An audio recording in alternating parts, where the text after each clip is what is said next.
Well, of course. And talking of the IRGC, we have some breaking news coming in. Do stay with us. I'll take your reaction to this, because Iran's Revolutionary Guards have now warned most intense operation on Israel and U.S. bases will begin in moments from now. This is the warning coming in from IRGC.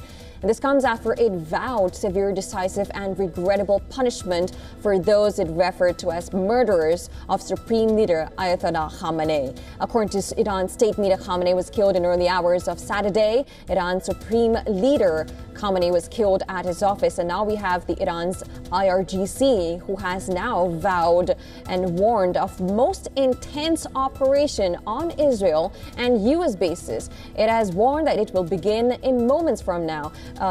So, of course, this is that we are getting right now, Dr. Zakim. I will come to you for this reaction. We have IRGC who is declaring a war now, So how do you assess this? And also, it's not just these U.S. bases.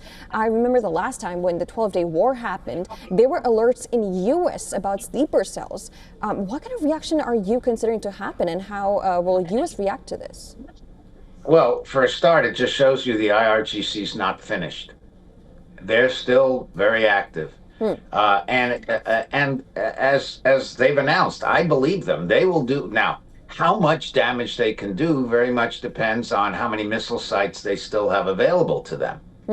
But remember, as you mentioned, sleeper cells, it's not just sleeper cells. I mean, they have a record of killing Americans outside of the Middle East. And so, yes, that is a real concern.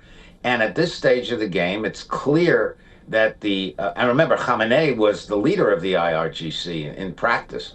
These people are in a box in a corner, and they are going to do whatever it takes to remain in power and to continue to control the country. And if that means firing at Israel, that doesn't bother them. If that means killing Americans anywhere, that doesn't bother them. And that makes it much more challenging for American forces and Israeli forces, but primarily for American forces, to really eliminate these guys. It's one thing to eliminate a Khamenei, or for that matter, capture a Maduro. It's another thing to eliminate such a deeply entrenched regime that's been there for nearly half a century. Absolutely, and considering the fact these bases, we know that they're in Jordan, in Qatar, and in Saudi Arabia. How will the Arab states now react to this? How do you assess? Will they go for? Is there any way that they could convince in the U.S. to sell this down now that IRGC has announced attacks on U.S. bases in a region? And how do you think? How much can this escalate? Well, it certainly can escalate well beyond where we are today. First of all, as you know, the United Arab Emirates has been hit. They practically knocked out the Burj, the big hotel in Dubai, which is ironic because Dubai, as a part of the UAE, actually had decent relations with Iran. But overall, the UAE and Iran have always been at loggerheads because the Shah seized a couple of islands in 1971 from the Emirates, and nobody ever forgets anything in the Middle East. The Saudis appear to now be supporting the American-Israeli operation, primarily the American operation, because at the end of the day, the Iranians are a challenge to all the Gulf countries. And remember, the Iranians they're not just a national challenge, they're a religious challenge.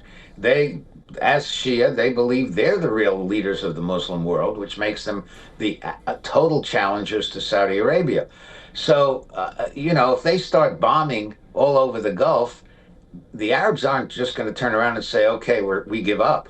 I believe that they will support the American operation to a greater extent than they have until now. I think the Iranians have made a big, big mistake dragging in the Arab countries, because initially the Arabs had made it clear they did not want destabilization. They did not want a war. But if you're going to hit their countries, they're going to hit back in some way, or at a minimum, support the American effort.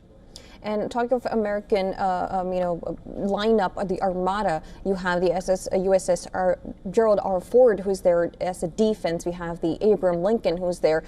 Do you think U.S. will now consider an all-out war if IRGC attacks?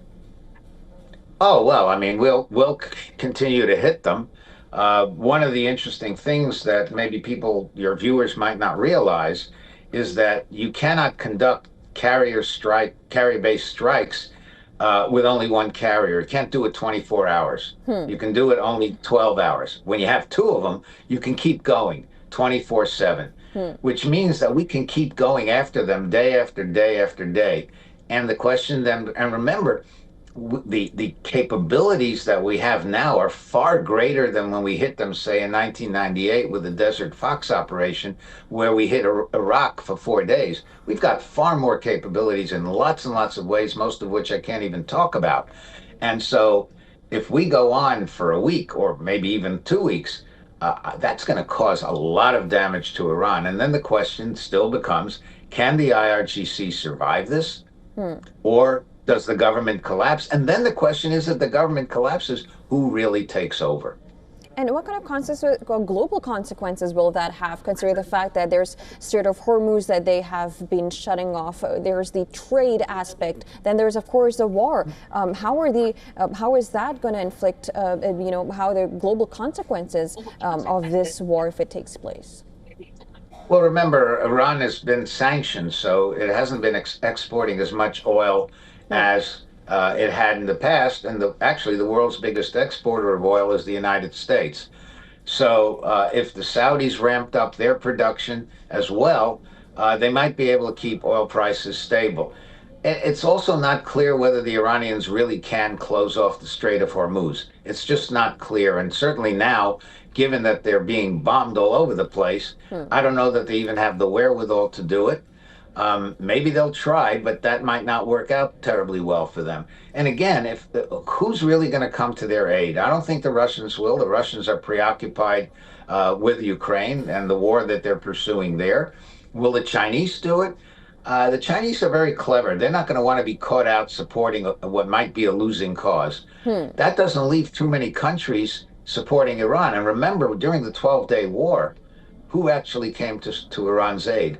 Nobody.